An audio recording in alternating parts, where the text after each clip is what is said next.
Okay, so in this video, before we get started, I just want to talk about being organized because it's really important. If you don't know where things are, you don't have a structure in place, then you can very quickly lose things. So it's really, really important that we get ourselves organized. So if you have me as a teacher, you might find that you're going to be working with Google Classroom. That's how I like to do things. Just because everything's in one place, you can access it from home, revise and study from it, and so on and so forth. Now, if you don't have access to Google Classroom, some of the things that I might do is obviously have it on the shared area as well. Now, if you don't have me as a teacher, then of course you got these on, hopefully on the YouTube channel, once I get to a chance to upload it, and then you can just follow along and basically do it at home. My advice: once you got yourself a BTech folder, if you see where my mouse is right now, I'd have a component 1 and component 2 folder. I'd ignore the tracker, that's just me as a teacher. It's what I'm going to use to track my students. Inside component 1, and as I said, if you're in my class, boys and girls, you don't need to do this because, as I said, we're going to do this using Google Classroom. However, you might want to do some extra research. Now, if you do feel like you're going to do some additional research and you're going to put things in there, then come back to this video and just have a look at this, pause it, and then create these folders. But at the moment, if you're in my class, you don't need to do this. For those who are watching from home and you want to follow along, or if you are in my class, lads, ladies and gents, and you want to do this from home, just as a practice, then by all means you can do.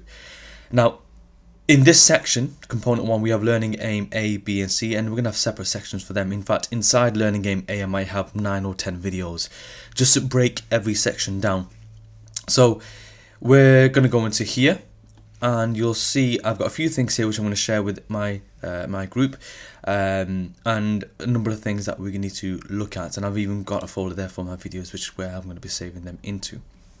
Now, before we start, I'm going to just go back to the specification because I realised after I made the last video, didn't really go through this properly. I just want to show you just how useful this document is and why I think it's such a great thing to have in front of you.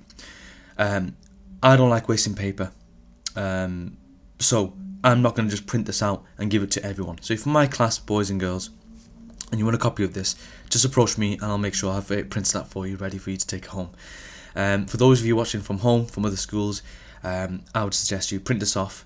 If you're really serious about it, about this course, about doing well, make a copy of this and take it home, and like I said, highlight it out and then highlight certain points and put sticky pads in there and just know, and make little dividers and little tabs so you know where things are.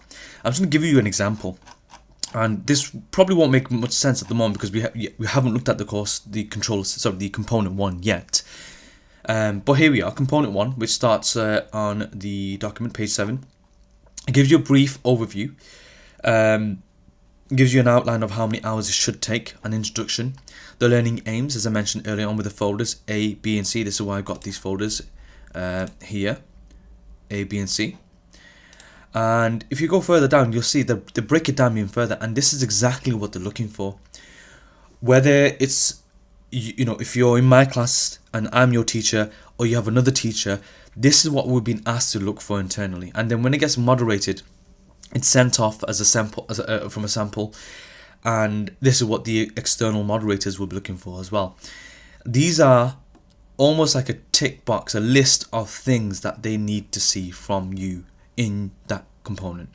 So look at how much there is in just learning aim A, all the way down from types of interfaces, definitions of user interfaces, factors affecting the choice of interfaces. Now, if you're in my class, boys and girls, this should sound familiar because we've been doing a lot of work around this. So if you haven't, we will be looking at that book and the printouts that I've been sharing and the online resources.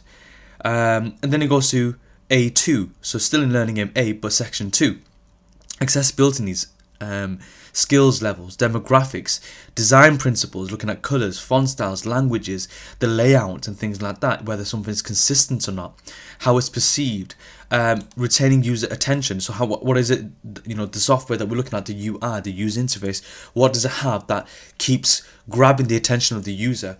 How does it help keep that attention?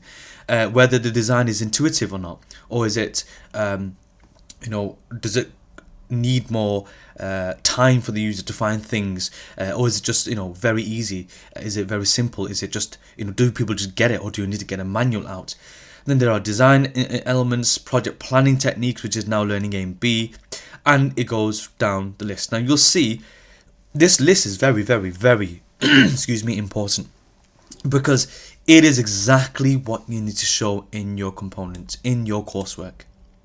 So if you've only done, as an example, that task and that's it, the task list and a Gantt chart, then you missed out on the critical path diagram, the PERT chart, the mood board, the mind maps. Now, obviously at the moment this may not make any sense to you. You may not know what they actually mean, and that's completely fine. But when you get to the point that you're starting that section, so if you are following through this series of videos, my videos, I will be making reference to these points here. And I may or may not always have this specification out in front of me, but when I talk about it, and if you have your own copy, it should make sense. And this is where I'm getting information from, because this is, as I said, it's like a Bible for this course. It is literally outlining every single thing that is required for successfully completing this course and getting those high marks. The thing is, while I was planning, because I spent a lot of time planning these, and I've got these tabs ready at the top, which I'm going to go through soon, I realised how easy it is to actually get the marks. It's not that it's hard. I mean, don't get me wrong, I'm not going to lie. There are some things that might be difficult for some of you to get, like PERT charts, but we'll get to that.